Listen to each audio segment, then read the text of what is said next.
Today's WNEM TV5 Morning Extra is brought to you by Roof Max of Midland. Good morning. Thanks for joining us for TV5 Morning Extra. Remember, if you are watching on Facebook or YouTube right now, like, follow, and comment on the stories that matter most to you. We want to hear from you.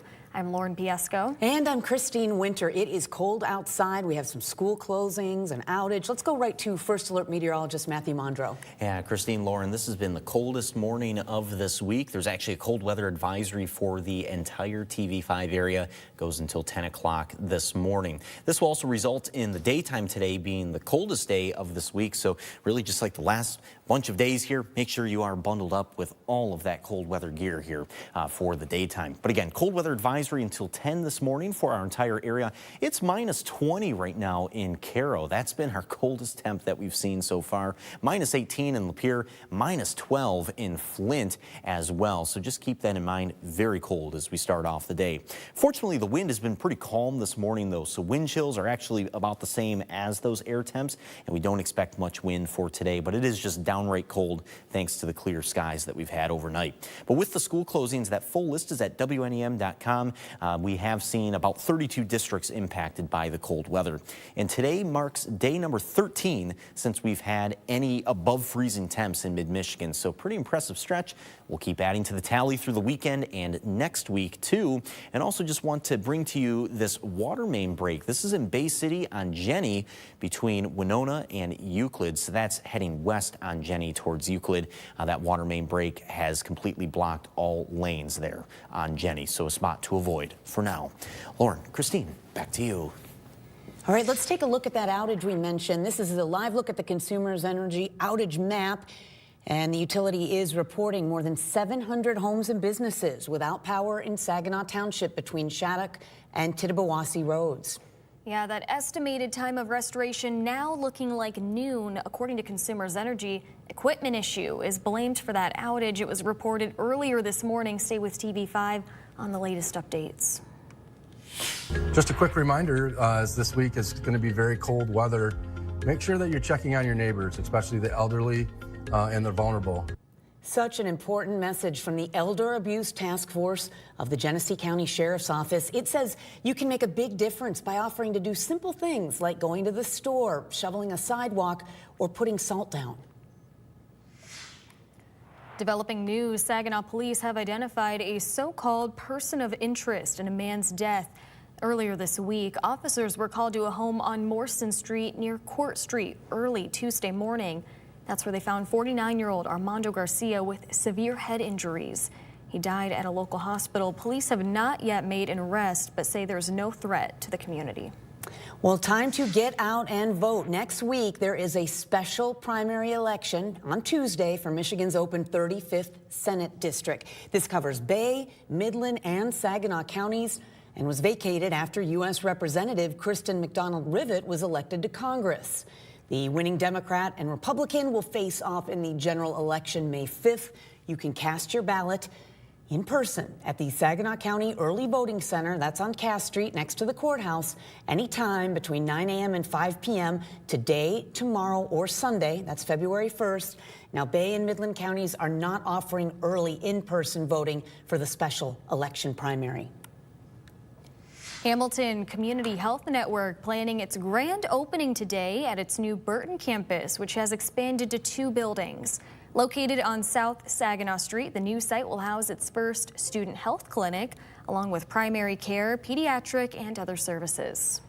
This weekend, there are some food distributions for anyone who might be struggling. They're happening in Saginaw over the next few days. So today at 3 o'clock, you can go to the D.C. House of Blessings on East Washington Road. Tomorrow, there is 2 different events. The first one's at Old Town. There are 2 different events. The first one's at Old Town Christian Outreach. That's on Gratiot Avenue at 10. The second one is at 11 a.m. at the Buena Vista Community Center on South Outer Drive.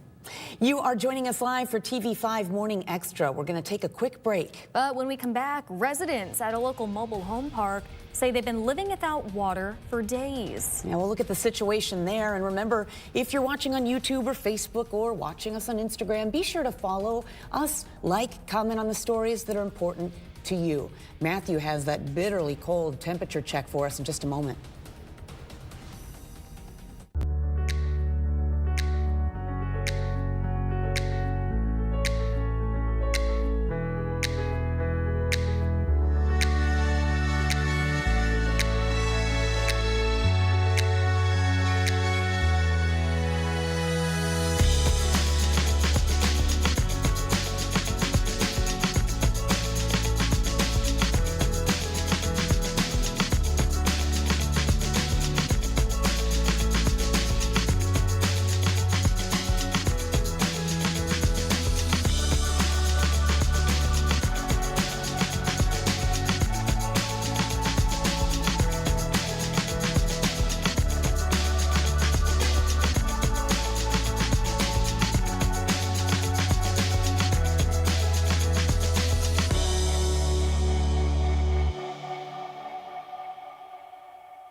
And this has been the coldest morning of this week so far for this Friday. So be sure you're bundled up if you're heading out soon. But with this cold weather, we definitely don't have to worry about anything melting at Snowfest. So if you'll be there in Frankenmuth today, again, just bundle up.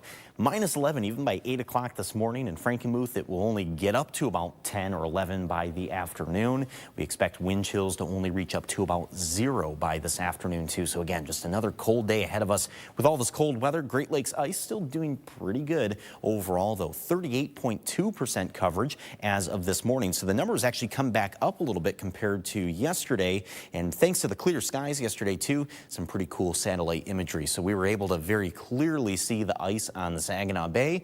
You can see that's extending out towards the outer bay as well. Any ice fishers, if you're heading out this weekend, of course, as always, use caution on the bay. We've seen plenty of ice fishers, though, on the Saginaw River, around Bay City and Saginaw. So if you'll be heading out there doing some ice fishing this weekend, we wish you good luck. Stay safe, though, and also stay warm with these cold temps.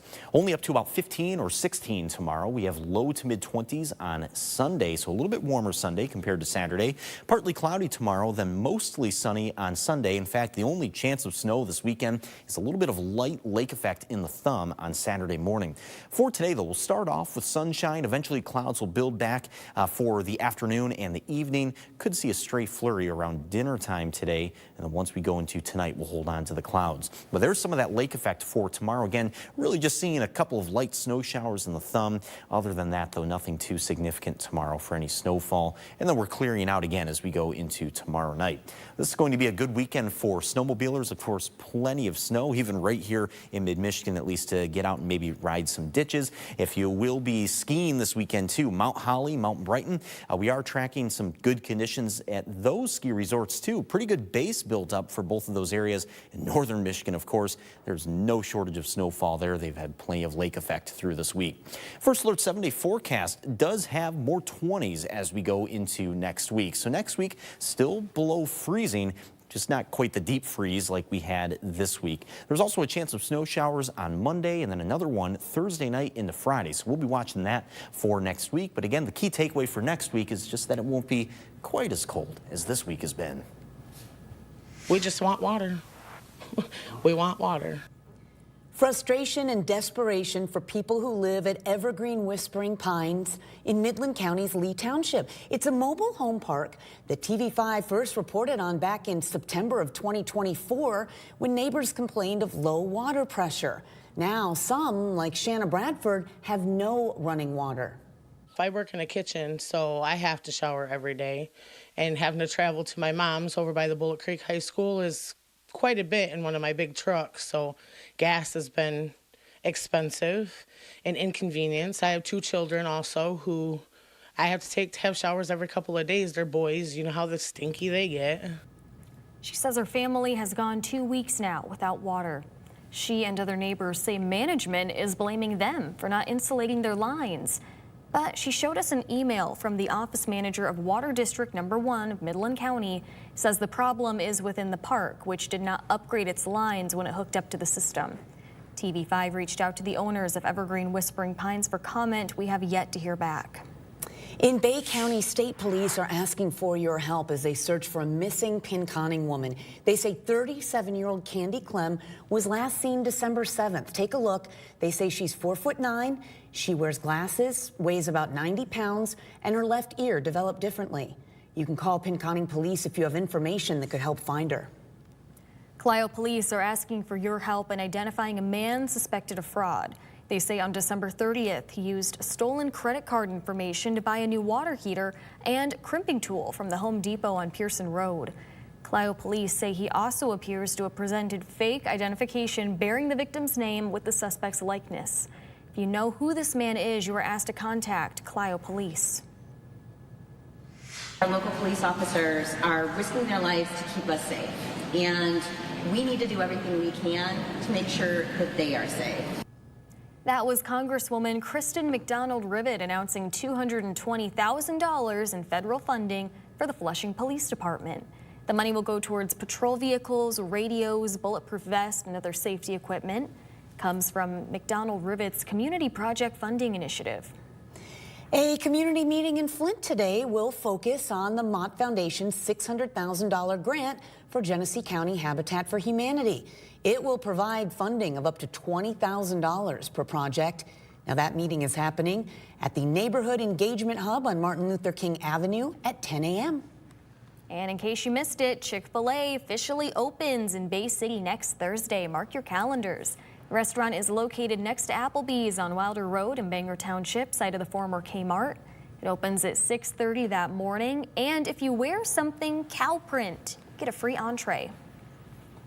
I want to check in with Matthew one last time for another look at your First Alert weather. Yeah, and our First Alert 7-day forecast here, staying cold even as we go into next week, just not quite as cold as this week has been. For the weekend ahead, if you do have any weekend plans, we're actually tracking some pretty quiet weather. In fact, a little bit more sun at times through the weekend too. But of course, just bundle up, especially today. This has been the coldest morning of the week. All right. Well, we appreciate you joining us live for TV5 Morning Extra. See you right back here for TV5 News at 9. Stay with us.